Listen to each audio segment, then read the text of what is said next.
शुक्लांबरधरं विष्णुं शशिवर्णं चतुर्भुजं प्रसन्नवदनं ध्यायेत् सर्वविघ्नोपशान्तये।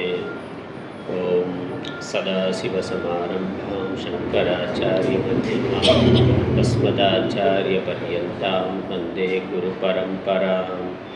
ॐ गुरुर्ब्रह्मा गुरुर्विष्णु गुरुर्देवो महेश्वरः गुरुः साक्षात् परं ब्रह्म तस्मै श्री गुरवे नमः।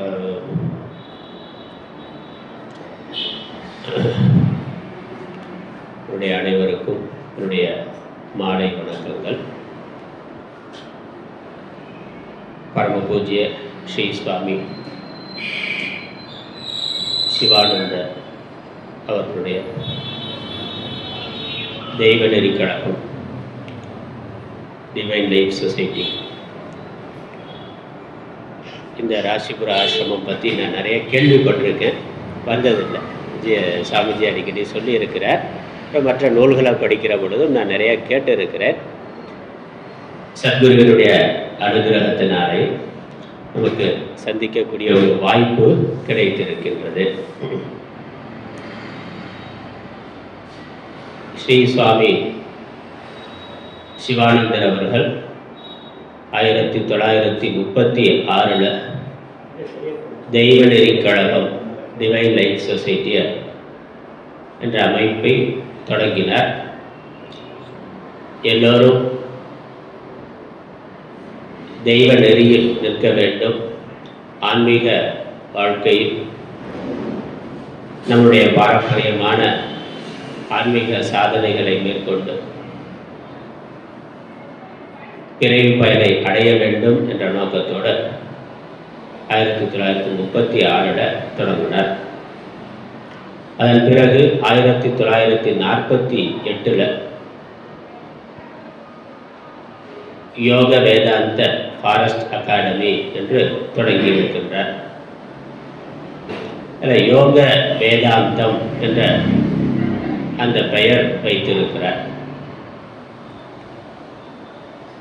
அதனுடைய விளக்கத்தை இந்த சத்சங்கத்தில் நான் சாஸ்திரங்களில் என்ன சொல்லியிருக்கோ அதை சொல்லலாம்னு நினைக்கிறேன். யோக வேதாந்தம், இன்னும் யோக வேதாந்த கோர்ஸ் நடந்து கொண்டு இருக்கு. நமக்கு தெரியும், ரிஷிகேஷ் ஆசிரமத்தில் தொடர்ந்து யோக வேதாந்த கோர்ஸாக நடந்து கொண்டு இருக்கு.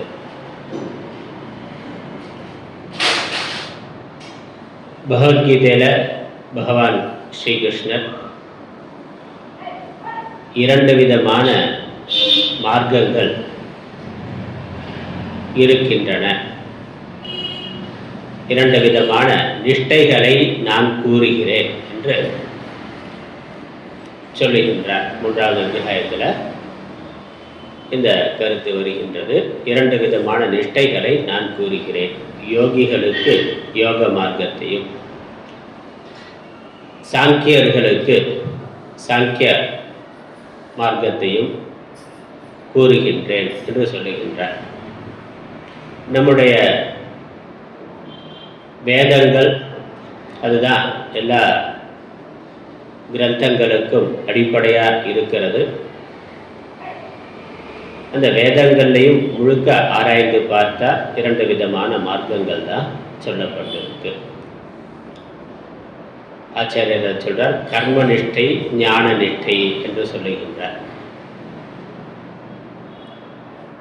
பிரவருத்தி மார்க்கம் நிவர்த்தி மார்க்கம் என்றும் சொல்லலாம். அல்லது தமிழில் இல்லறம் துறவரம். திருக்குறளில் பார்க்கிறோம், இல்லறவியல் துறவரவியல். இந்த யோகம் என்ற கர்ம மார்க்கம், சாங்கியம் என்ற ஞான மார்க்கம், அதான் இன்னொரு வார்த்தையில் வேதாந்தம் என்று சொல்லுகின்றோம். வேதம் 2 முக்கிய பிரிவாக இருக்கு. ஒன்று கர்மம், கர்ம காண்டம் என்று, இன்னொன்று ஞான காண்டம் என்ற வேதாந்தம். வேதத்தினுடைய இறுதி பகுதியாக இருக்கக்கூடிய உபனிஷத்துக்களுக்கு வேதாந்தம்னு பேர். வேதத்தினுடைய அந்தமாக இருக்கக்கூடியது, வேதத்தினுடைய முடிவாக இருக்கக்கூடிய ஒவ்வொரு சாக்கையினுடைய இறுதியிலும் ஒரு உபனிஷத்தானது இருக்கின்றது. இந்த உபனிஷத்துக்களுக்கு வேதாந்தம்னு பேர். யோகம் என்று சொல்லுகின்ற பொழுது யோகம் என்ற அந்த சொல்லுக்கு இணைதல், சேர்தல் என்ற அர்த்தம்.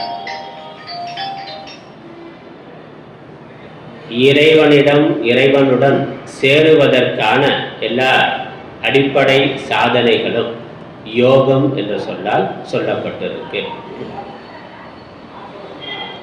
நம்ம பகவத்கீதையில நமக்கு தெரியும் 18 அத்தியாயங்கள் இருக்கு. ஒவ்வொரு அத்தியாயத்தினுடைய தலைப்பையும் யோகம்ங்கிற பெயர்ல தான் சொல்றோம். அர்ஜுன விஷாத யோகம், சாங்கிய யோகம், கர்ம யோகம், ஞான சந்நியாச யோகம், சந்நியாச யோகம், தியான யோகம் என்று 18 அத்தியாயங்களும் யோகம்ங்கிற பெயர்ல சொல்லப்பட்டிருக்கு. இருந்தாலும் 18 அத்தியாயங்களும் 18 பெயர்ல இருக்கு, யோகம்ங்கிற பெயர்ல இருக்கு. அப்படிங்கிறதுனால 18 யோகம்ங்கிறது இல்லை. அந்த இடத்துல யோகம்ங்கிறது விஷயம், தலைப்புங்கிற அர்த்தத்துல பயன்படுத்தப்பட்டிருக்கு. முழு பகவத்கீதையும் பார்த்தாக்கா 4 யோகங்கள், 4 சாதனைகள் பிரதானமா சொல்லப்பட்டிருக்கு. அதை இன்டகிரேட்டட் யோகா என்று சிவானந்த சுவாமிகள் சொல்லியிருக்காங்க. ஒன்றிணைந்த யோகா. அந்த யோக வேதாந்த கோர்ஸ்ல அதுதான் மையமா இருக்கு. முதலாவது கர்ம யோகம்.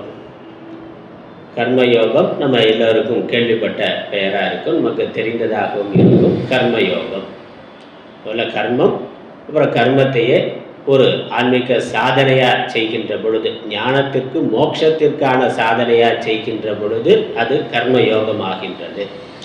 கர்மம்னா செயல். நாம செய்கின்ற எல்லா செயல்களுமே கர்மா தான். கர்மாங்கிற வார்த்தைக்கு செயல் என்ற அர்த்தம். ஆனாலும் செயல் என்று சொல்லுகின்ற பொழுது சாஸ்திரத்துல விதிக்கப்பட்ட செயல்கள் அல்ல, சாஸ்திரியமான செயல்கள், வைதிகமான செயல்கள். வேதத்துல எதை செய்யணும்னு சொல்லி இருக்கோ அதுதான் வேதத்தினுடைய கருத்துப்படி கர்மா.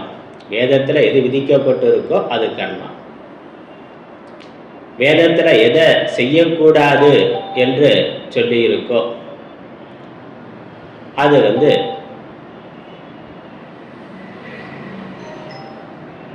அகர்மான்னு சொல்லலாம், அல்லது அதர்மம்னு சொல்லலாம். நமக்கு பழக்கத்தில் இருக்கிறது தர்மம், அதர்மம்னு சொல்கிறோம். எது வேதத்தில் விதிக்கப்பட்டிருக்கோ அது தர்மம் அல்லது கர்மம். வேதத்தில் செய்யக்கூடாதுன்னு சொல்லி இருக்கிறது நிஷித்த கர்மான்னு பேர், அல்லது அதர்மம். இப்போ கர்மம் என்றால் நமக்கும் பிறருக்கும் துன்பத்தை தராத எல்லா விதமான நல்ல செயல்களும் கர்மா. வேதத்தில் சொல்லி இருக்கக்கூடிய நித்திய கர்மா, நைமித்திய கர்மா என்று வேதத்தில் தினசரி சந்தியாவந்தனம் முதலான கர்மாக்களை செய்யணும்னு சொல்லியிருக்கு. அக்னிஹோத்திரம் முதலானவைகளை செய்யணும்னு சொல்லியிருக்கு. அதெல்லாம் வேதத்தில் சொல்லப்பட்டிருக்கிறது. இந்த கர்மாவையே, கர்மாங்கிறத நம்ம இன்றைக்கு புரிந்து கொள்ளணும்னா, ஒன்று வேதத்தில் சாஸ்திரங்களை சொல்லி இருக்கக்கூடிய கர்மா, நம்ம உலக வாழ்க்கையில் உலக நடைமுறையில் நம்ம தொழில் முதலானவைகளை செய்யறது அதுவும் கர்மா. அதுக்கு லௌகிக்க கர்மா, அதான் வைதிக கர்மா, லௌகிக்க கர்மா. கர்மானா செயல், அதை ரெண்டாக பிரிக்கலாம். வைதிக கர்மா, லௌகிக்க கர்மா. வேதத்தில் விதிக்கப்பட்டிருக்கிறதெல்லாம் வைதிக கர்மா. உலக நடைமுறையில் நம்மளுடைய ஜீவனத்துக்காக நம்ம செய்கின்ற செயல்கள் எல்லாம் லௌகிக்க கர்மா. ஆனால் அந்த கர்மாவையே, அந்த கர்மாவை பண்ணுறதுனால நமக்கு புண்ணியங்கிற ஒரு பலனானது ஏற்படுகின்றது. சாஸ்திரத்தில் எதை செய்யணும்னு சொல்லி இருக்கோ அதை செய்யறதுனால புண்ணியம்ங்கிற ஒரு பலனானது ஏற்படும். எதை செய்யக்கூடாதுன்னு சொல்லி இருக்கோ அதை செய்யக்கூடாது, செய்தால் பாபம்ங்கிற பலனானது வரும். அதனால் செய்ய வேண்டிய கர்மாவை செய்ததுனால புண்ணிய பலன், செய்யக்கூடாத கர்மா அதர்மம் என்று சொல்லி இருக்கிறது பாப கர்மா, அதை செஞ்சால் பாபமான பலனானது ஏற்படும். இந்த புண்ணியம் பாபம் அதுதான் நாம் அனுபவிக்கக்கூடிய இன்ப துன்பங்களுக்கு காரணமாக இருக்கின்றது. நம்ம என்னெல்லாம் இன்பம் அனுபவிக்கிறோமோ, சுகம் வருதோ நம்ம வாழ்க்கையில், அதற்கு நாம் செய்த புண்ணியம் காரணம். இது மாதிரி என்னெல்லாம் துன்பங்கள் கஷ்டங்கள் வருதோ அதற்கு நாம் முன்னாடி செய்த பாப வினைகள் காரணம். இந்த புண்ணிய பாபம் ஒரு பிறவியில் செய்யறது அந்த பிறவியிலேயே அனுபவிக்கப்படுறதில்லை, அடுத்தடுத்த பிறவிகளுக்கும் அது தொடர்கின்றது. ஏன்னா அவ்வளவு செய்கிறோம். ஒரு பிறவியில் நாம் அளவாக செஞ்சால் அந்த பிறவியிலே அனுபவிச்சிடலாம். அளவுக்கு அதிகமாக செய்கிற பொழுது அது அடுத்தடுத்த பிறவிகளுக்கும் அது தொடர்ந்து வருகின்றது. ஆகவே பிறவிக்கு காரணமாக இருக்கிறதே அதுதான். இந்த புண்ணிய பாபங்கள் தான் நம்மளுடைய பிறவிகளுக்கு காரணமாக இருக்கின்றது. வாழ்க்கையில் நம்ம பணம் சம்பாதிக்கிறோம். இப்போ நமக்கு ஜீவனத்துக்கு எவ்வளவு வேணுமோ அவ்வளவு சம்பாதிக்கலாம். அவ்வளோ மட்டுமா சம்பாதிக்கிறோம்? அதுக்கு மேலே ஒரு 10 தலைமுறைக்கு சேர்த்து வைக்கிறோம்னா அப்போ அவ்வளவு பணமும் நாமளே உட்கார்ந்து முழுக்க அனுபவிச்சுட்டு போக முடியுமான்னா அனுபவிக்க முடியாது. நம்ம அதில் ஒரு பகுதியை தான் அனுபவிக்கிறோம். மற்ற செல்வத்தை சேகரித்து அடுத்த தலைமுறைக்கு கொடுத்துட்டு போகிறோம். ஆனால் அதே மாதிரி நம்ம பண்ணக்கூடிய புண்ணிய கர்மாக்கள் பாப கர்மாக்கள் எதுவாக இருந்தாலும் நம்ம அந்த பிறவியிலேயே அனுபவித்து முடிக்கிறதா இல்லாமல் அதை விட மிகுதியாக இருக்கின்றது. ஆனால் அதை அடுத்த தலைமுறைக்கு கொடுத்துட்டு போக முடியாது, நாம் தான் அனுபவிக்கணும். நம்ம சம்பாதிக்கிற செல்வத்தை அடுத்த தலைமுறைக்கு கொடுத்துட்டு போகலாம், சொத்தை அடுத்த தலைமுறைக்கு கொடுத்துட்டு போகலாம். ஆனால் புண்ணிய பாபம் அவரவர் தான் அனுபவிக்கணும். இன்னொரு ஜீவன் இன்னொருத்தருக்கு அதை கொடுக்க முடியாது, நாமே தான் அனுபவித்தாகணும். அதனால் அதற்கேற்றாற் போல நமக்கு அடுத்தடுத்த பிறவிகள் வருகின்றன. அதனால் லௌகிக கர்மாவாக இருக்கலாம், வைதிக கர்மாவாக இருக்கலாம். அது தர்மமாக இருந்தாக்கா புண்ணியங்கிற பலன், அதர்மமாக இருந்தால் பாப்பங்கிற பலன். அதை அனுபவிக்கிறதுக்காக பிறப்பு இறப்புங்கிற இந்த பல பிறவிகள்ங்கிறது தொடர்ந்து போகுது. அதுதான் சம்சாரம்னு சொல்கிறோம். பிறப்பு இறப்பு சுழற்சி. இது ஒரு சக்கரம் மாதிரி. பிறக்கிறது, ஒரு உடம்புல வாழ்கிறது, அப்புறம் இறந்து போகிறது, திரும்ப இன்னொரு உடம்புல பிறக்கிறது, அதில் வாழ்ந்து போகிறது, இன்னொரு உடம்புன்னு பிறவி பெருங்கடல்னா. பிறவியானது ஒரு பெரிய மகா சமுத்திரம் மாதிரி, சமுத்திரத்தில் தோன்றுகின்ற அலைகள் போல இருக்குன்னா. அலைகள் வருது போகுது வருது போகுது, தொடர்ச்சியாக முடிவில்லாமல் அது நடந்து கொண்டு இருக்கு. அதே மாதிரி இந்த உலகத்தில் நாம் உடல்களை எடுக்கிறோம், போகிறோம் வரோம், தொடர்ந்து முடிவில்லாமல் போய்கொண்டிருக்கின்றது. இதில் இருந்து விடுபடுவதற்கு என்ன பண்ணுறது? இந்த இன்ப துன்பங்கிற இருமை அதில் இருந்து விடுபடுதல் அல்லது புண்ணிய பாபத்திலிருந்து விடுபடுதல் என்பதற்கு என்ன செய்கிறது என்று கேட்கின்ற பொழுதுதான் நமக்கு ஆன்மீக வாழ்க்கைங்கிறது வருது. வேதாந்தம்ங்கிற சாஸ்திரமானது நமக்கு வழிகாட்டுகின்றது, உதவி செய்கின்றது. அங்கே தான் யோகம்ங்கிறது வருகின்றது. இல்லைன்னா வெறும் கர்மாவாக மட்டுமே போய்கொண்டு இருக்கு. புண்ணிய கர்மா பாப கர்மான்னு போய்கொண்டு இருக்கு. அங்கே பகவான் கர்ம யோகம்ங்கிற அந்த யோகம்ங்கிறத சொல்கிறார். இந்த புண்ணிய பாபத்திலிருந்து விடுபடுதல் அல்லது பிறவாத நிலையை அடைதல், இந்த பிறவி பெருங்கடலை கடந்து கரையேறுதல். அதற்கு என்ன சாதனைகள் எல்லாம் இருக்கோ அதுதான் யோகமாக, யோகம்ங்கிற சப்தத்தினால சொல்லப்பட்டிருக்கு. அதனால் இந்த ஜீவன் தான் இருக்கக்கூடிய தான் எடுக்கக்கூடிய பிறவிகளிலிருந்து இந்த உடம்புலேருந்து விடுபடுதல், இந்த உடம்புல இருந்து மட்டுமல்ல அடுத்தடுத்த உடம்புகளை எடுக்காமல் பிறவிகளிலிருந்தே விடுபட்டு இறைவனோடு இணைதல், இறைவனை அடைதல் என்ற அந்த இணைதல்ங்கிற அர்த்தத்தில் யோகம் என்பது வருகின்றது. அதனால் எல்லா ஆன்மீக சாதனைகளையுமே நம்ம யோகம் என்று சொல்லுகின்றோம். அதில் முதல்ல இருக்கிறது கர்ம யோகம். இந்த கர்மாவையே நம்ம வழக்கமாக என்ன செய்து கொண்டு இருக்கிறோமோ, வைதிக கர்மாவாக இருக்கலாம், லௌகிக கர்மாவாக இருக்கலாம், என்ன செய்து கொண்டு இருக்கிறோமோ அந்த கர்மாவை நம்மளுடைய பாவனை ஆட்டிடியூடை மட்டும் கொஞ்சம் மாற்றுற பொழுது அது ஒரு ஆன்மீக சாதனையாக யோகமாக ஆகின்றது. என்ன பாவனை மாற்றுதல்? கர்ம பலனை நம்ம எதிர்பார்த்து கர்மாவை பண்ணுறோம். அப்படி கர்ம பலனை எதிர்பார்க்காம அதே கர்மாவை பண்ணுறோம். கர்மாவை செய்கின்ற பொழுது நான் செய்கிறேங்கிற எண்ணத்தோடு செய்கின்றோம். அகங்காரங்கிறது இருக்கு. நான் நடத்துகிறேன், என்னுடைய திட்டப்படி, என்னுடைய அறிவு திறமை, என்னுடைய சாமர்த்தியம், நான் செய்கிறேங்கிற அந்த அகங்காரமானது நம்மள்கிட்ட இருக்கு. அது இல்லாமல் ஈஸ்வரனுடைய கையில் கருவியாக இருந்து நான் என்னுடைய கடமைகளை செய்கிறேன். ஈஸ்வரன் ஒரு திட்டம் வச்சிருக்கிறார், அவர் உலகத்தை நடத்துகின்றார். அதில் நான் ஒரு சிறு அங்கமாக, ஒரு சிறு பொறியாக, ஒரு சிறு பகுதியாக நான் இருக்கிறேன். அதனால் எனக்கு ஈஸ்வரன் என்ன பொறுப்பை கொடுத்துருக்கிறாரோ, என்ன கடமையை கொடுத்துருக்கிறாரோ அதை நான் செய்கின்றேன். அதனால் நான் செய்கிற வேலை நான் செய்கிறது இல்லை, ஈஸ்வரன் எனக்கு கொடுத்துருக்கிறது என்ற பாவனை கர்மயோகம். அதனால் அங்கே அகங்காரங்கிறது அதற்கு முக்கியத்துவம் இல்லாமல் பகவானுடைய கர்மாவை நான் செய்கின்றேன், அல்லது நான் என்ன செய்கிறனோ அது ஈஸ்வரனுக்கு மகிழ்ச்சியை தரக்கூடியது. ஏன்னா அவர் சொல்கிற வேலையை நம்ம செய்கிறோம், அவருக்காக நம்ம வேலை செய்கிறோம். ஒரு கம்பெனியில், ஒரு நிறுவனத்தில் வேலை பார்க்குற பொழுது அங்கே 1000 பேர் இருக்காங்கன்னா முதலாளி ஒரு பெரிய திட்டம் வைத்திருக்கிறார். அதில் ஒரு பகுதியாக 1000 பேரில் ஒருவனுக்கு ஒரு வேலை இருக்குது. அது வாட்ச்மேன் வேலையாக இருக்கலாம், மிஷின் ஆப்ரேட்டராக இருக்கலாம், இல்லை மேனேஜராக இருக்கலாம். அவருக்கு வாட்ச்மேன் ஏதோ ஒரு வேலை, அவருக்குன்னு ஒரு பொறுப்பு இருக்குது. அந்த 8 மணி நேரத்தில் அவருக்கு என்ன ஒதுக்கப்படுதோ, அவருடைய அறிவு, திறமை, சாமர்த்தியத்துக்கு என்ன ஒதுக்கப்படுதோ அதை அவர் சரியாக செய்யணும். மிச்சத்தை அந்த முதலாளி பார்த்துக்குவார். அதனால் அவருக்கு அந்த ஒரு மிஷின் ஆப்ரேட்டருக்கோ இல்லை ஒரு வாட்ச்மேனுக்கோ முழுக்க என்ன நடக்குது அப்படின்னு தெரிஞ்சிருக்கணுங்கிற அவசியம் கிடையாது. அவருடைய வேலையை ஒழுங்காக பண்ணால், அதே மாதிரி 1000 பேரும் அவரவர்களுடைய வேலையை ஒழுங்காக பண்ணால் முதலாளி என்ன நினச்சதோ அது நடக்கும்.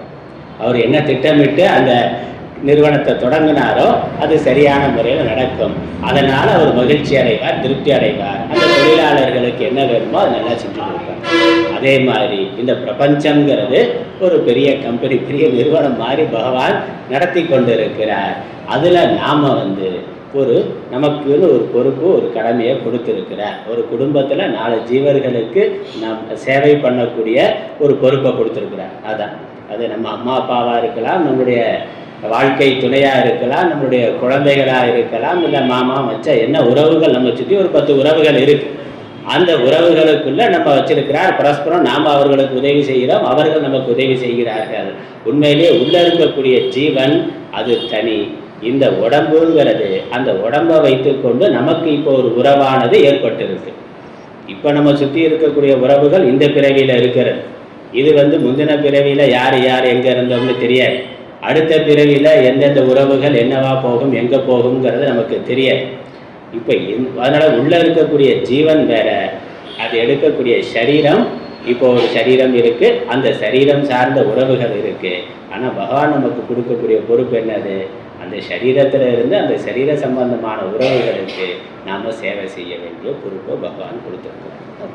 அதை நம்ம சரியாக செஞ்சோம்னா, அவருடைய கடமையை சரியாக செஞ்சோம்னா உலக இயக்கம் சரியாக நடக்கும். அந்த பாவனையோடு நம்மளுடைய கடமைகளை செஞ்சால் அது கர்மயோகம். அதுதான் கர்மயோகம். அதனால் பகவான் திருப்தி அடைகிறார். அதனால் என்ன சொல்லுது சாஸ்திரம்? அது ஈஸ்வர அர்ப்பணமாக செய்தல். ஈஸ்வரனுக்கு நாம் செய்கிற ஒரு பூஜையாக. ஏன்னா நாம் நம்மளுடைய வேலையை சரியாக செய்கிற பொழுது அதனால் இறைவன் மகிழ்ச்சி அடைகிறார். அந்த உலக இயக்கம் சரியாக நம்மளுடைய திட்டப்படி எல்லாம் நடந்து கொண்டு இருக்கு. தொழிலாளர் ஸ்ட்ரைக் பண்ணால் வேலை செஞ்ச முதலாளிக்கு சந்தோஷம் தானே. அவன் திடீர்னு கொடியை பிடிச்சிட்டு நான் ஸ்ட்ரைக் பண்ணுறேன்னாக்கா அப்போ அவருடைய திட்டம் நடக்க போகிறது இல்லை, நடக்காது. முதலாளிக்கு அதனால் வருத்தம் வரும். அப்படி இல்லாமல் அவரவருடைய வேலையை சரியாக செஞ்சால் அதனால் முதலாளி மகிழ்ச்சி அடைகிறார். இந்த லோக்கல் முதலாளி வேணால் அவரால் திரும்ப கொடுக்கறத சரியாக கொடுக்காம ஏமாற்றலாம். ஆனால் பகவான் அப்படி பண்ண மாட்டார். அவர்களுடைய கடமையை சரியாக செஞ்சால் அவர்களுக்கு என்ன செய்யணுமோ அதை சரியாக செய்வார். அதை புரிந்து கொண்டு அதனால் நாம் பண்ணுற கடமை, நம்மளுடைய வேலைகள் என்னவோ அதை ஈஸ்வர அர்ப்பணமாக பகவானுக்கு பண்ண பூஜையா அல்லது பகவான் நமக்கு கொடுத்த ஒரு பொறுப்பாக நம்ம புரிந்து கொண்டு நான் செய்கிறேங்கிற அகங்காரம் இல்லாமல் நாம் செய்கின்ற பொழுது அது கர்மயோகம். அதே மாதிரி நம்ம செய்கின்ற செயலுக்கு ஒரு பயனானது, ஒரு பலனானது வருகின்றது. அந்த பலன் வர்ற பொழுது அதுவும் யார் கொடுக்கிறது? ஈஸ்வரன் கொடுக்கறதா. ஈஸ்வரன் கொடுக்கிறது. ஆகவே அது பிரசாதம்னா ஈஸ்வரன் அதனால் மகிழ்ச்சி அடைந்து நம்ம பண்ண கர்மாவுக்கு ஒரு பலன் கொடுக்கிறார் என்கிற பொழுது அது ஈஸ்வர பிரசாதம். இப்போ அந்த பலன் வர்ற பொழுது பிரசாத புத்தியோடு ஏற்றுக்கொள்ளுதல். அது எப்படி இருந்தால் சில சமயங்களில் நம்ம எதிர்பார்த்த அளவு இருக்கலாம், அல்லது அதை விட அதிகமாக இருக்கலாம், குறைவாக இருக்கலாம். சில சமயங்களில் அது கிடைக்காமலே கூட போகலாம். நம்மளுடைய முயற்சி இருக்கும், ஆனால் பலன் வராமல் போகலாம். அப்போ என்ன பண்ணணும்? இந்த காலத்தில் இவ்வளவு தான் நமக்கு கிடைக்கணும்னு பகவான் தீர்மானம் பண்ணியிருக்கிறார், கொடுக்கிறார். இன்னொன்று பகவான் எந்த அடிப்படையில் கொடுக்குறாருன்னா நாம செய்த புண்ணிய பாபத்தினுடைய அடிப்படையில் கொடுக்குறார். அதனால் நமக்கு புண்ணியம் சரியாக இருந்தால் நம்மளுடைய உழைப்பும் நமக்கு கிடைக்கக்கூடிய பலனும் சரியாக இருக்கும். இல்லை வேற ஏதோ பாபம் வேலை செஞ்சு அதனால் தடைகள் வர்ற பொழுது நம்ம உழைப்பு இருக்கும், பலன் கிடைக்காது, அல்லது நம்மளால் சரியாக உழைக்கவே முடியாது. வேற ஏதோ ஒரு விதத்தில் யார் மூலமாகவோ வேற சூழ்நிலைகள் மூலமாகவோ தடைகள் வரும், பலன் கிடைக்கிறதுல ஏற்றத்தாழ்வுகள் இருக்கும். இது உலக இயற்கை. எல்லா முயற்சியுமே சரியான பலன் கொடுக்கறதுங்கிறது இல்லை. அது மாறுபாடுகள் இருக்கத்தான் செய்யும். அப்போ வேலையை செய்யறதுல நமக்கு ஒரு வாய்ப்பு இருக்குது. எந்த வேலையை செய்யலாம், செய்யாமல் இருக்கலாம், எப்போ செய்யலாம்ங்கிறதுலாம் நமக்கு ஒரு சுதந்திரம் இருக்குது. நாம் அதை தேர்ந்தெடுத்து செய்யலாம். ஆனால் அதற்கான ரிசல்ட்டு, பலனை தேர்ந்தெடுக்கிறது நம்மளுடைய கையில் இல்லை. அது நம்மளுடைய வினைப்பயன் எப்படி இருக்கோ அதுக்கேற்ற மாதிரி பலன் வருது. அதை ஈஸ்வரன் கொடுக்கிறார். அதனால் அது எப்படி வந்தாலும் நான் அப்படியே ஏற்றுக்கொள்ளுகிறேன் என்ற அந்த மனோபாவம், அது பிரசாத புத்தி. இந்த ரெண்டும் இருந்தால் அது கர்மயோகம். அதே கர்மா தான். என்ன லௌகிக்க கர்மா இருக்கோ, வைதிக கர்மா இருக்கோ, நமக்கு இயல்பாக எதை செய்ய முடியுதோ அதை தர்மமான முறையில் செய்கிறது.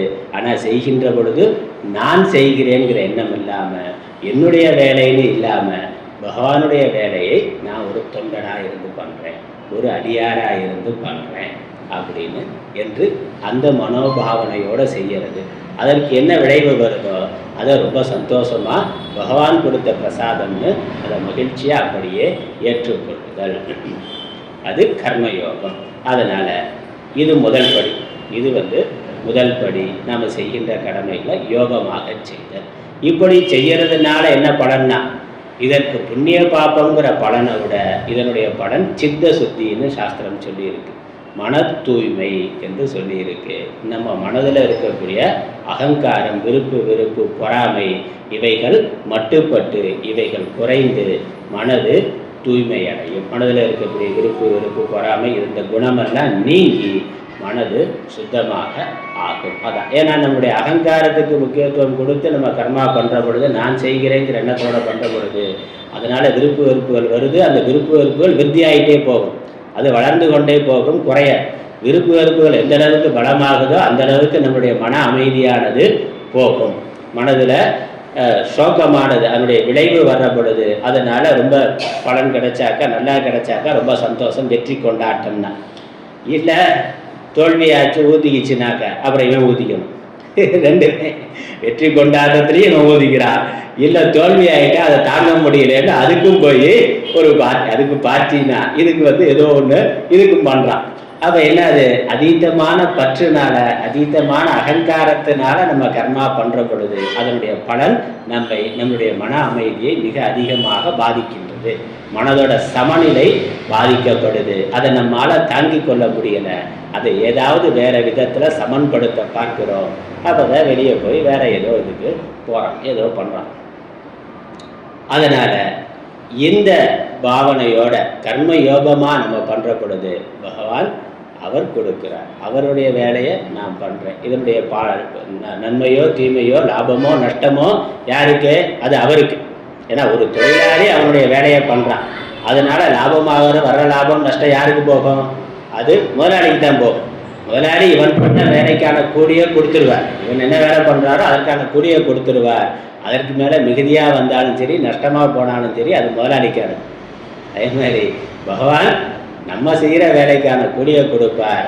அதற்கு மேலே உலகம் இயக்கம் எப்படி போகணுமோ அதை அவர் பார்த்துக்கணும். அதை பற்றிலாம் நம்ம கவலைப்படாமல் கர்மாவை பண்ணுற பொழுது தொடர்ந்து நம்மளுடைய ராகத்வேஷத்துக்கு முக்கியத்துவம் கொடுக்காம, அகங்காரத்துக்கு முக்கியத்துவம் கொடுக்காம இந்த பக்தி பாவனையோடு நாம் நம்முடைய செயல்களை செய்கின்ற பொழுது அதனால் நம்மளுடைய மன சமநிலையாகவே இருக்குது. மனது ஏற்றத்தாழ்வு அடையாமல் ஒரு சமத்துவத்தோடு இருக்கிறது.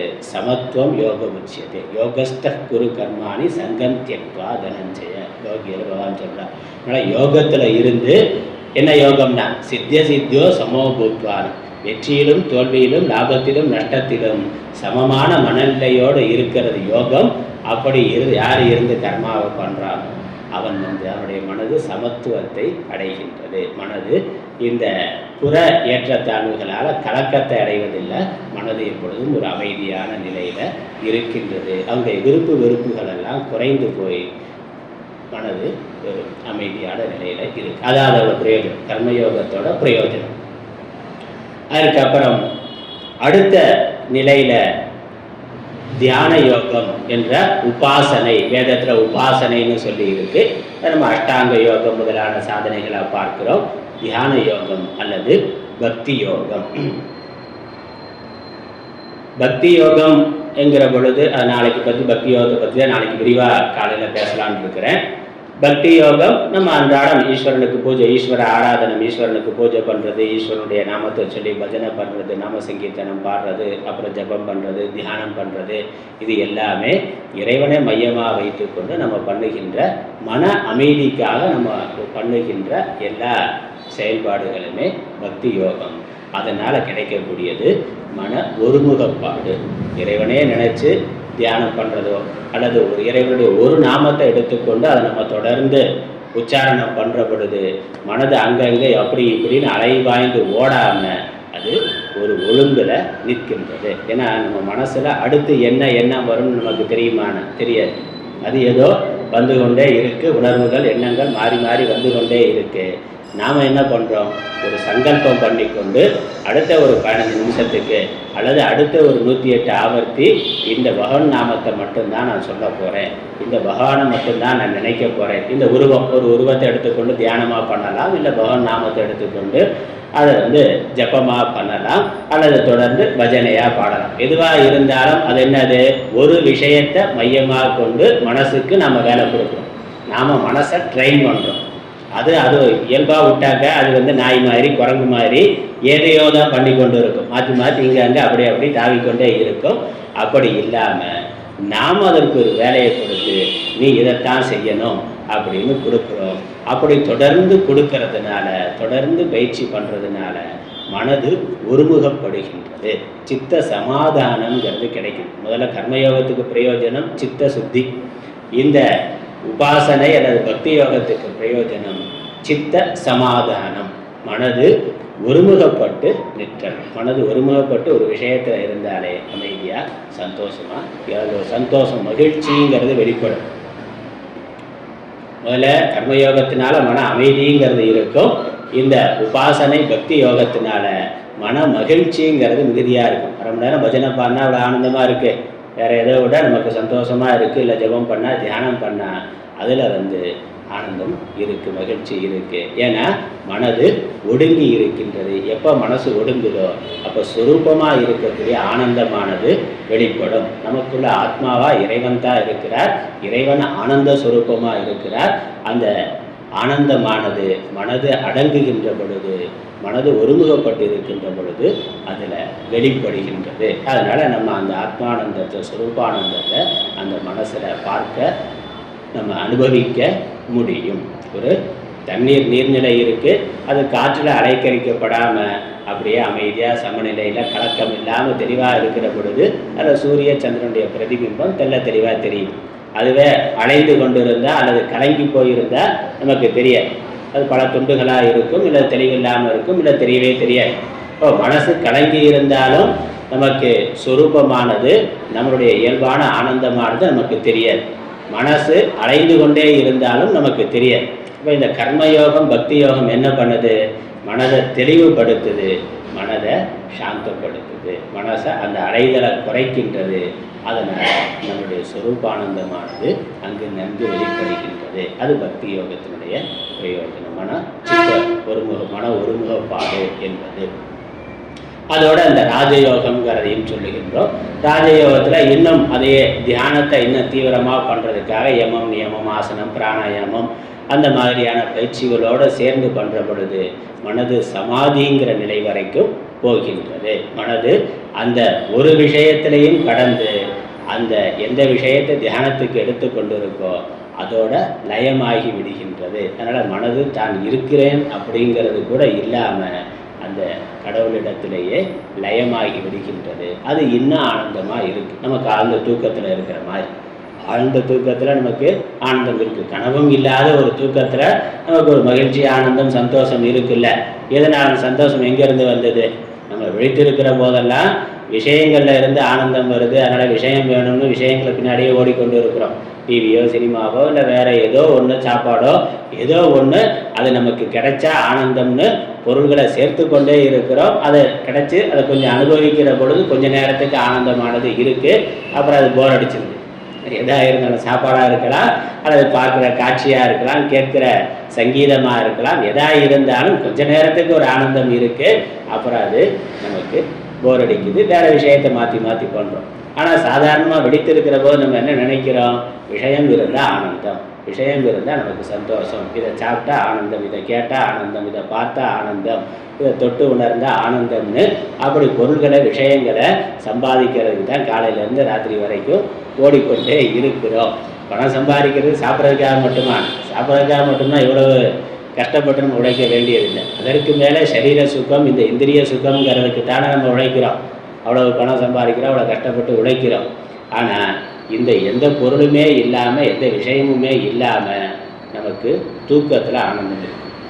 தூக்கத்தில் ஆனந்தம் இருக்குது, மகிழ்ச்சி இருக்குது, சந்தோஷமாக இருக்குது. இவ்வளவு இருந்தோம், எல்லா வசதி காரு பங்களா எல்லா வசதியும் இருந்தாலும் தூக்கம் வரலைன்னா என்ன ஆகுது? 4 மாத்திரையாவது வாங்கி போடணும், 4 மாத்திரையாவது வாங்கி போட்டு தூங்கணும்னு நினைக்கிறோம். அதான் நீ தான் சுகத்துக்காக சந்தோஷத்துக்கு தான் இவ்வளோ பொருளை சேர்த்து வச்சுருக்கியே, அப்புறம் என்ன சந்தோஷமாக இருக்க வேண்டியதானே. ஆனால் தூக்கம் இல்லைன்னா நமக்கு சந்தோஷம் அது இல்லை.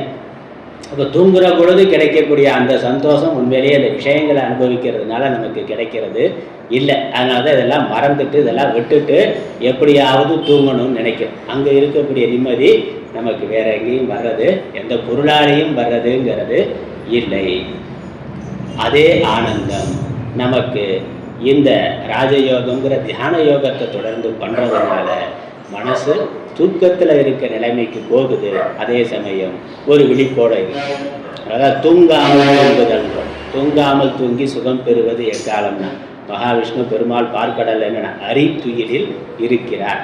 அவர் யோக நித்ரையில் இருக்கிறார். இப்போ மனசு செயல்படாமல் இருக்குது, அதே சமயம் விழிப்பு நிலையில் இருக்கிற மாதிரி ஒரு விழிப்புணர்வு இருக்குது. அதான் சமாதி. அதனால் தொடர்ந்து அந்த ராஜயோக சாதனைகளை பண்ணுறதுனால அந்த சொரூபானந்தமானது நம்ம பஜனை பண்ணுற பொழுது, நாம சங்கீர்த்தனம் பாடுற பொழுது, ஜபம் பண்ணுற பொழுது கிடைக்கக்கூடிய ஆனந்தத்தை விட இன்னும் பன்மடங்க மனது நன்றாக லயமாகி இருக்கிற பொழுது, சொரூபத்தில் ஒடுங்கி இருக்கின்ற பொழுது அந்த ஆனந்தமானது நமக்கு இன்னும் நல்ல தெளிவாக வெளிப்படுது. அது மனசுலேருந்து உற்பத்தி ஆகிறதில்லை, ஏற்கனவே ஆத்மா ஆனந்த சொரூபமாக இருக்குது. அது வெளிப்படுவதற்கு மனசுங்கிற தடை இல்லாமல் இருக்குது. மனசுங்கிறதான் தடை. நாம் ஆத்மா ஆனந்த சுரூபமாக இருந்தாலும் மனசு இருக்கிறது தான் நமக்கு அது தடையாக இருக்குது. மனசு லயமாகிற பொழுது அந்த சுரூபானந்தமானது நன்கு வெளிப்படுது. அதை ராஜயோகம்னு ராஜயோக சாதனைகளாக சொல்கிறோம். அதற்கு உடம்பெல்லாம் நல்லா ஆரோக்கியமாக இருக்கணும்னா யோகாசனம் முதலானவைகளை, பிராணாயாமம், யோகாசனம்ங்கிறது இருக்கே, யமம் நியமம்ங்கிறது அடிப்படை ஒழுக்கம். செய்ய வேண்டியது, செய்யக்கூடாமல் தவிர்க்க வேண்டியதுன்னு அதை சொல்லியிருக்கு. அதற்கப்புறம் யோகாசனம் முதலான சாதனைகளை முறையாக பண்ணுற பொழுது உடம்பு ஆரோக்கியமாக இருக்கின்றது. நம்ம தியானம் பண்ண உட்கார்ந்தாக்க அது தியானம் முடிகிற வரைக்கும் உடம்பு தொந்தரவு பண்ணாமல் இருக்கணும். உடம்பு பற்றிய நினைவு நமக்கு வராமல் இருக்கணும்னா உடம்பு அதற்கு ஒத்துழைக்கணும். உடம்பு ஒத்துழைக்கணும்னா உடம்பு ஆரோக்கியமாக இருக்கணும். அதுக்கு தான் யோகாசனம், ஹட்டயோகம்ங்கிறது சொல்லப்பட்டிருக்கு. அதான் சிவானந்த சுவாமிகள் அதற்கு முக்கியத்துவம் கொடுத்தார்.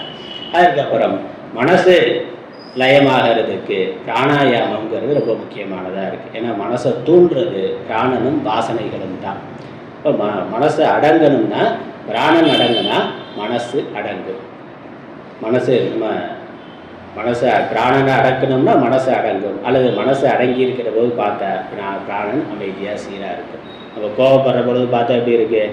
பிராணன் உணர்ச்சி வசப்பட்டு இருக்கிற பொழுது, கோபப்பட்டு இருக்கிற பொழுது பார்த்தா பிராணன் ஒரு சீர் இல்லாமல் இருக்குது, ரொம்ப வேகமாக போகுது, பயங்கரமாக மூச்சு வாங்குது பார்க்குறோம்.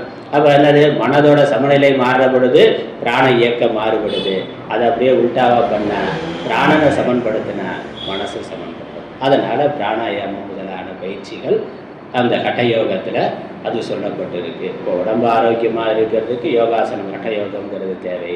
மனசு அடங்கிறதுக்கு, மனசு கட்டுப்படுறதுக்கு நம்ம பண்ணக்கூடிய அந்த தியானத்திற்கு மனசு நம்ம கைக்கு வரணும். மனசு நமக்கு வசப்படணும். விஷய வசத்துலேருந்து மனசு ஆத்ம வசத்துக்கு வரணும்.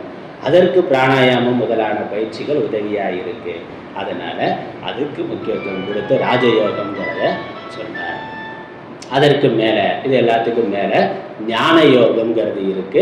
அதுதான் இந்த மூணுமே, இந்த கர்மயோகம், பக்தி யோகம், ராஜயோகம் மூணுமே சேர்ந்து யோகம் அல்லது கர்மயோகத்தினுடைய ஒரு அங்கங்களாக தான் இருக்கு. அதனால தான் பகவான் 2 மார்க்கம்னு சொல்லிட்டார். 2 மார்க்கம், ஒன்று யோக மார்க்கம், யோகிகளுக்கு யோகத்தையும் ஞானிகளுக்கு சாங்கியர்களுக்கு சாங்கிய ஞானத்தையும் கொடுக்கிறேன். அதனால் இது மூன்றையும் ஒன்றிணைத்து யோகங்கிற பெயரிலையும் அல்லது கர்ம நிஷ்டைங்கிற பெயரிலையும், அப்புறம் ஞானம் என்று சொல்கிற பொழுது அது சாங்கிய ஞானம், ஆத்ம ஞானம், ஆத்ம அனாத்ம விவேகம் என்று அது தனியாக உபனிஷத்துக்கல்ல விரிவாக அது பேசப்படுது. உபனிஷத்துக்கள்லையும் பகவத்கீதையிலையும் பகவானே அங்கே தான் ஆரம்பிக்கிறார். இங்கே அர்ஜுனுடைய சோக மோகத்தை போக்குவதற்கு, அர்ஜுனனுக்கு அந்த யுத்த காலத்தில் மனக்கலக்கம் மனக்குழப்பம் வருது, அதை தீர்ப்பதற்காக பகவான் நிரந்தரமாக தீர்க்கிறதுக்காக, தற்காலிகமாக தீர்ப்பதற்கு வேற வழிகள் இருக்கலாம். ஆனால்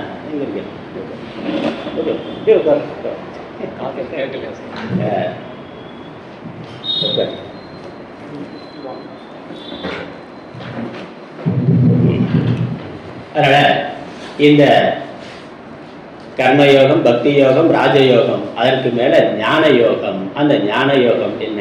ஆத்ம அனாத்ம விவேகம். நம்மளுடைய கவலைகள் பிரச்சனைகள் எல்லாம் நிரந்தரமாக தீருவதற்கு ஞான யோகம் தான் வழி. ஏன்னா இந்த உடம்பு இருக்கிற வரைக்கும் நமக்கு அதில் ஏற்றத்தாழ்வுகள் இருக்கும், இன்ப துன்பம் இருக்கும். இந்த சத்துவம், ரஜஸ், தமஸ்ங்கிற 3 குணங்களுக்கு தகுந்த மாதிரி உடம்பும் மனசும் மாறி மாறி இயங்கி கொண்டு இருக்கிறது.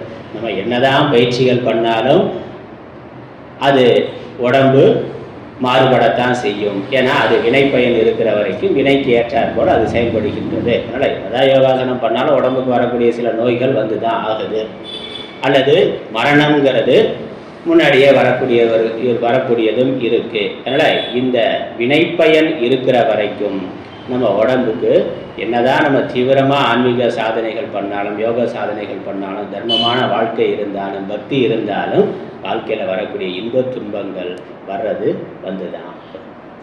ரொம்ப பலமாக ஓரளவுக்கு இருக்கிறத நம்ம சாதனைகளால் சரி பண்ணலாம். பலமான பிராரப்தத்தை நம்ம அனுபவிச்சு தான் ஆகணும். அதனால் என்னதான் நம்ம கட்டுப்பாடாக இருந்தாலும் வரக்கூடிய நோய்கள் வந்து தான் ஆகும். அல்லது முதுமை வந்து தான் ஆகும். முதுமையை கொஞ்சம் தள்ளி போடலாம், அவ்வளோதானே வெளிய வராமல் இருக்காது, வந்து தான் ஆகும். மரணம் வந்து தான் ஆகும். என்னதான் காயக்கல்ப பயிற்சி பண்ணாலும் இந்த காயம் கல்பகாலம் வரைக்கும் இருக்குமான்னா அது இருக்காது. இருந்த பிரச்சனை தான். இருக்கிற வரைக்கும் ஒரு குறிப்பிட்ட காலத்தில் உலகம் நமக்கு போர் அடிச்சிருந்து போதும் போகலான்னு தோணுது. ஆனால் நம்ம போகலான்னு நினைக்கிற பொழுது உடம்பு போனால் தானே நிம்மதியாக இருக்கும்.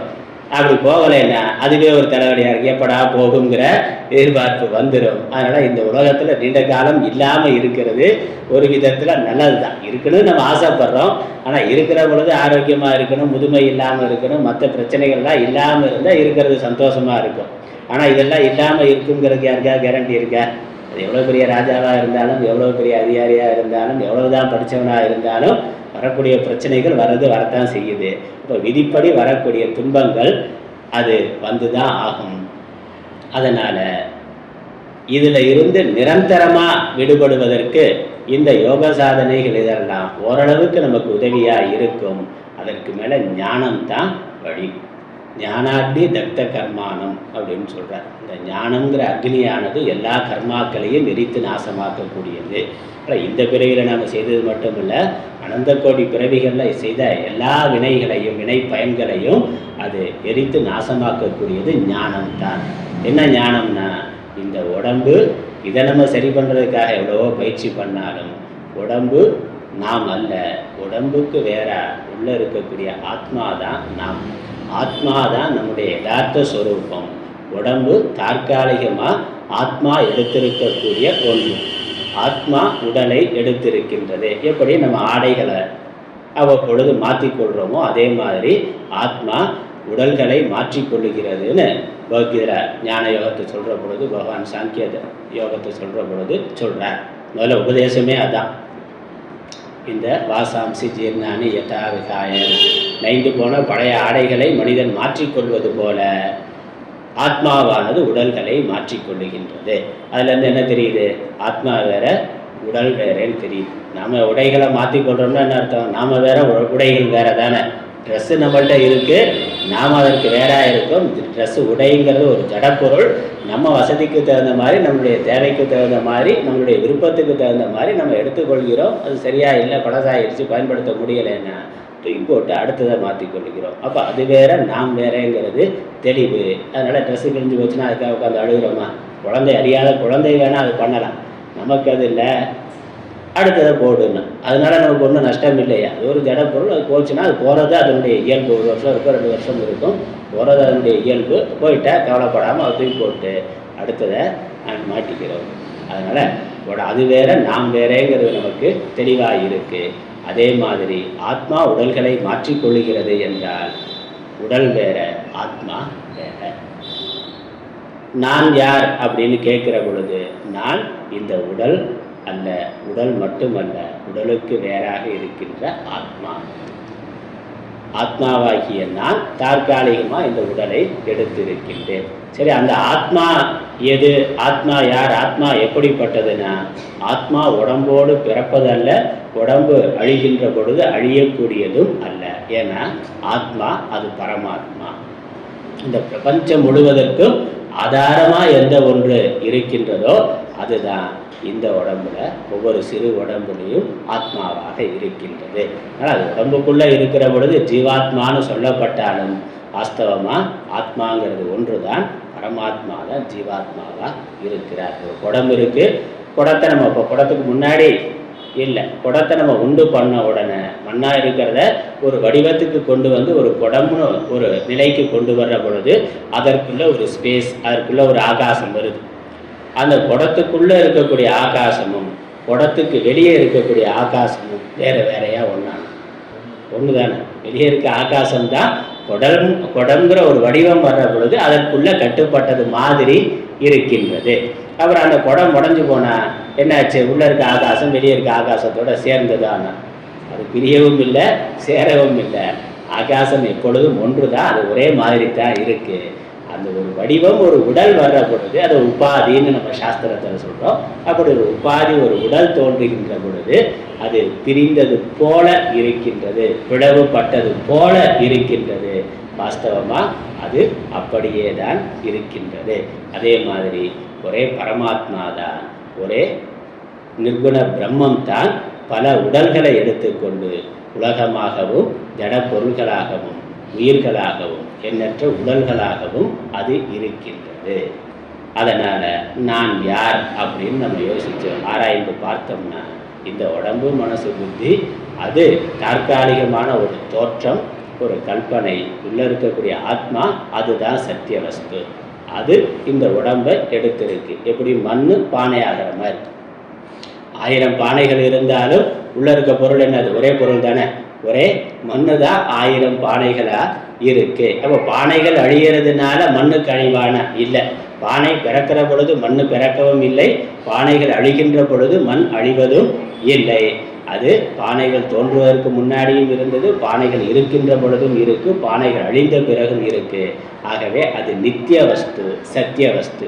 உண்மையிலேயே பானை தான் இருக்கு, மண்ணு தான் இருக்கு. பானைங்கிறது வெறும் தோற்ற மாத்திரமாக இருக்கு. அதனால் அது 3 காலத்திலையும் மண் இருக்குங்கிறதுனால மண் நித்திய வஸ்து, நித்தியம். எது 3 காலத்திலேயே இருக்கோ அது நித்தியம், எது உண்மையிலேயே இருக்கோ அது சத்தியம். மண் பானைன்னு எடுத்துக்கொண்டு பார்க்கிற பொழுது மண் உண்மையிலேயே இருக்குது, பானை கல்பனையாக இருக்குது. அப்படி தானே? பானை ஒரு தோற்றமாக இருக்குது, மண் தான் உண்மை பொருள். அதனால் மண் சத்திய வஸ்து. அதே மாதிரி இந்த பிரபஞ்சம் உலகமானது தோன்றுவதற்கு முன்னாடியும் இறைவன் இருந்தார், உலகம் இருக்கிற பொழுதும் இறைவன் இருக்கிறார். அவர் தான் உலகம். எப்படி மண் பானையாக இருக்கோ அதே மாதிரி அவர் தான் உலகமாக இருக்கிறார். உலகங்கிற தோற்றம் அழிகின்ற பொழுதும் அவர் அவராகவே இருக்கின்றார். அதனால் அந்த பரமாத்மா அவர் நித்திய வஸ்து, அவர் தான் சத்திய வஸ்து. இந்த உலகங்கிறது மண் மேலே பானைகள் என்ற தோற்றம் போல, அல்லது கடல் தண்ணீர்னு பார்த்தா தண்ணீர் மேலே அலைகள்ங்கிற தோற்றங்கள் வருவது போல. 1000 அலைகள் வந்து போகலாம், தண்ணீர் ஒன்றுதான். அதே மாதிரி இந்த பிரபஞ்சத்துக்கு ஆதாரமாக ஒரே சத்வஸ்து இருக்குது. அதான் நம்மிடத்தில் மலர்மிசை ஏகினான். நம்முடைய ஹிருதய தாமரையில் அதுதான் சிதாகாசமாக உள்ள இருக்கு, தகராகாசமாக இருக்கு, உள்ள ஆத்மாவா அதுதான் இருக்கின்றது. அது இந்த உடலை பயன்படுத்தி கொண்டிருக்கு. இதை அறியாததுனால, அறியாமல் இருக்கிற வரைக்கும் நம்ம இந்த உடம்பையே நான் நினைக்கிறோம். அதனால் உடம்பினுடைய பிறப்பு என்னுடைய பிறப்பு, உடம்பினுடைய மரணம் என்னுடைய மரணம், அப்புறம் உடம்பினுடைய இன்பம் என்னுடைய இன்பம், உடம்பினுடைய துன்பம் என்னுடைய துன்பம், உடம்பினுடைய புதுமை என்னுடையதுன்னு நம்ம உடம்பு மையமாக வைத்து கொண்டே உடம்பு நான் நினைத்து கொண்டதான இந்த கற்பனைகள்லாம் நமக்கு சத்தியமாக தெரியுது. உண்மையிலேயே ஆத்மாதான் நான், ஆத்மா நான் நம்ம புரிந்து கொண்டான். உடம்பு அது ஒரு பொய் தோற்றம், தற்காலிகமானது. ஆத்மா பிறப்பு இறப்பு இல்லாதது, இன்ப துன்பங்கள் இல்லாதது, புண்ணிய பாப்பம் இல்லாதது. அது நித்தியமானது, பூர்ணமானது, ஏக்கமானது, அத்வைத்தமானது. இதுதான் ஆத்ம விவேகம். இப்போ முன்னாடி சொன்ன கர்மயோகம், பக்தி யோகம், ராஜயோகம், இந்த சாதனைகள்லாம் செய்து அதனால் பக்குவப்பட்டு மனது அமைதி அடைகின்ற பொழுது இந்த உடம்புக்கு வேறாக இருக்கக்கூடிய ஆத்மாவை வேதாந்த சாஸ்திரங்களை, உபனிஷத், பகவத்கீதை முதலானவைகளை நம்ம படிக்கின்ற பொழுது, கேட்கின்ற பொழுது இந்த உடம்புல இருந்து ஆத்மா வேறானது என்பதையும் நான் அந்த ஆத்மா என்பதையும் நம்மால் உணர்ந்து கொள்ள முடியும், புரிந்து கொள்ள முடியும். அதனால் இந்த ஆத்மா அதி சூக்ஷ்மமாக இருக்கிறதுனால நம்மளால் புறப்பொருளை பார்க்குற மாதிரி பார்க்க முடியாது. அது வந்து லைட் இருக்குது, ஃபேன் இருக்குது, இவ்வளோ இருந்தாலும் அதுக்கு பின்னாடி இருக்கிறது ஒரே கரண்ட்டு தானே. லைட்டு ஒரு வேலையை பண்ணுது, கரண்ட் ஒரு வேலையை பண்ணுது, அயன் பாக்ஸ் ஒரு வேலையை பண்ணுது, ஏசி, ஃப்ரிட்ஜு வேறு வேறு வேலைகளை பண்ணுது. அதனால் அந்த உடல்கள் வேறு வேறையாக இருக்குது. அதனுடைய செயல்பாடு வேறையாக இருந்தாலும், அதனுடைய பயன்பாடு வேறையாக இருந்தாலும் பின்னாடி இருக்கக்கூடிய சக்தி, ஆற்றல் ஒன்று தான். அதை நம்ம கண்ணால் பார்க்க முடியுமான்னு, கரண்ட்டை கண்ணால் பார்க்க முடியுமா, மின்சக்தியை கண்ணால் பார்க்க முடியுமானா பார்க்க முடியாது. அதற்காக அது இல்லைன்னு சொல்ல முடியுமானா இல்லை. அது இல்லாமல் இவைகள் இல்லை. கண்ணுக்கு தெரிகிற பொருள்கள் எல்லாம் கண்ணுக்கு தெரியாத அந்த சக்தி இல்லாமல் இல்லை. அதே மாதிரி கண்ணுக்கு தெரிகின்ற இந்த உடல்கள், உலகங்கள் எல்லாம் கண்ணுக்கு தெரியாத அந்த பரமாத்மா இல்லாமல் இல்லை. ஆனால் நமக்குள்ள கண்ணுக்கு தெரியாமல் அது சூக்ஷ்மமாக அப்பிரமேயம்னு சாஸ்திரம் சொல்லுது. அது இந்திரியங்களுக்கு விஷயமாகாததா அதிசூக்ஷ்மமானதாக நமக்குள் இருக்கின்றது. அதை நாம் புரிந்து கொள்ளணும்னா, அதை நாம் உணர்ந்து கொள்ளணும்னா இந்த யோகங்களெல்லாம் சரியாக, இந்த ஆன்மீக சாதனைகளாக சரியாக பண்ணி மனது அதிசூக்ஷ்மத்தன்மை அடைகின்ற, மனது ஸ்தூலமாக இருக்கிற வரைக்கும் ஸ்தூலமான பொருளை தான் நம்ம பார்க்க முடியும். ஸ்தூலமான ஒன்றை வைத்துக்கொண்டு ஸ்தூலமான ஒரு பொருளை தான் பார்க்க முடியும்.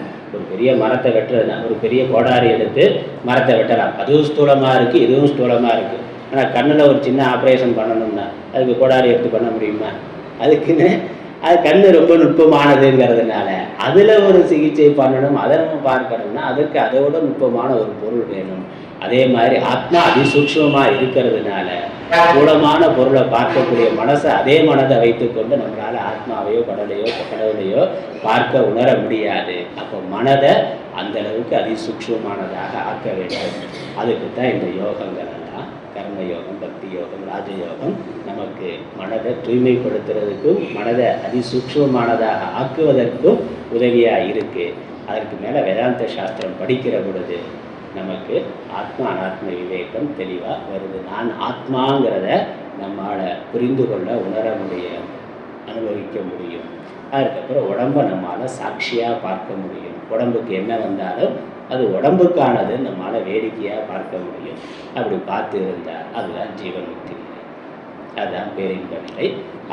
அந்த ஞானத்தினால நான் உடம்பு இல்லை, நான் ஆத்மாங்கிறதுனால உடம்புன்னு நான் நினைத்திருந்த காலத்தில் செய்த புண்ணிய பாப்பங்கள் எல்லாம் உடம்போடு போய்விடுகிறது. இப்போ நான் உடம்பே இல்லைன்னு ஆயிட்டேன். இப்போ உடம்பாக இருந்தால் தானே புண்ணிய பாவம் வரும். இப்போ உடம்பே இல்லை. எவன் ஒருவன் உடம்பு நான் நினச்சி கர்மாவை பண்ணானோ அந்த ஜீவனே இல்லாமல் போயிடுறான். அவனே ஆள் காலியாகிடுறான். அவனே போயிட்டா அந்த புண்ணிய பாவங்கள் எங்கே போகும்? நான் இப்போ ஆத்மான ஆகிற பொழுது இது வரைக்கும் இருந்த அந்த ஜீவத்துவமானது இல்லாமல் போய்விடுகிறது.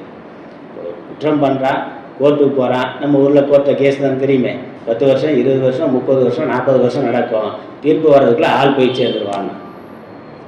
அதுக்கப்புறம் அந்த தண்டனை யாருக்கு கொடுக்குறது? விடுதலையும் யாருக்கும் கொடுக்க முடியாது. அவன் குற்றம் பண்ணலைன்னு தீர்ப்பு நிரூபணம் ஆகுது, அவன் குற்றம் பண்ணலை, விடுவிக்கலான்னு, அதுக்குள்ளே ஆளை போய் சேர்ந்துட்டான். அல்லது அவன் முன்னாடியே தப்பு பண்ணியிருக்கான், தண்டனை கொடுக்கலான்னா, இல்லை ஆள் போய் சேர்ந்துட்டான். அப்போ எப்போ அந்த ஆள் போயிட்டான், அந்த குற்றம் பண்ணவன் இல்லையோ அதற்கு மேலே அந்த தண்டனையோ பாராட்டோ போய் சேர முடியாது. அதே மாதிரி இந்த கர்மாவை பண்ண ஜீவன் இல்லாமல் போயிடுறான். நான் ஆத்மாங்கிற ஞானம் வர்ற பொழுது, புரிந்து கொள்ள வருகின்ற பொழுது, அதிலேயே இந்த மனது நிற்கின்ற பொழுது, இதுவரைக்கும் அனாதியா பல பிறவிகளாக வந்த ஜீவத்துவமானது இல்லாமல் அந்த ஜீவனே இல்லாமல் போயிடுறான். அதனால் அவனுடைய புண்ணிய பாப்பங்கள் எல்லாம் செயலற்றதாக போய் சேர்றதுக்கு இடம் இல்லாமல் போய்விடுகிறது. அதனால் அவன் பிறவாத நிலையை அடைகின்றான். அதனால் ஞானத்தினால எங்கேயே ஜீவன் முக்தி, உடம்புல இருக்கிற பொழுதே உடம்பு நான் இல்லைன்னு இருக்கிறது. அதுக்கப்புறம் புண்ணிய பாப்பங்களும் முழுக்க அடைந்து போகிறதுனால அடுத்த பிறவி என்பதும் இல்லாமல் போகிறது. பிறவாத நிலையை அவன் அடைகிறான். பிரம்ம நிர்வாணத்தை அடைகிறான்னு பகவத்கீதையில் பகவான் சொல்கிறார். பிரம்ம நிர்வாணம் ரிச்சத்தின்னு, அது விதேக முக்தி. இதுதான் சாஸ்திரத்தோட விஷயம். இந்த அளவில் நான் இதை நிறைவு கொண்டேன். நம்ம குருமார்களுடைய அனுகிரகத்தினால இந்த ஞானம், இந்த எல்லா யோகங்களும் நமக்கு எல்லாம் கைவரப்பெற்று நம்ம ஜீவன் முக்தர்களாக ஆக வேண்டும் என்று பிரார்த்தித்து நிறைவு செய்கின்றேன்.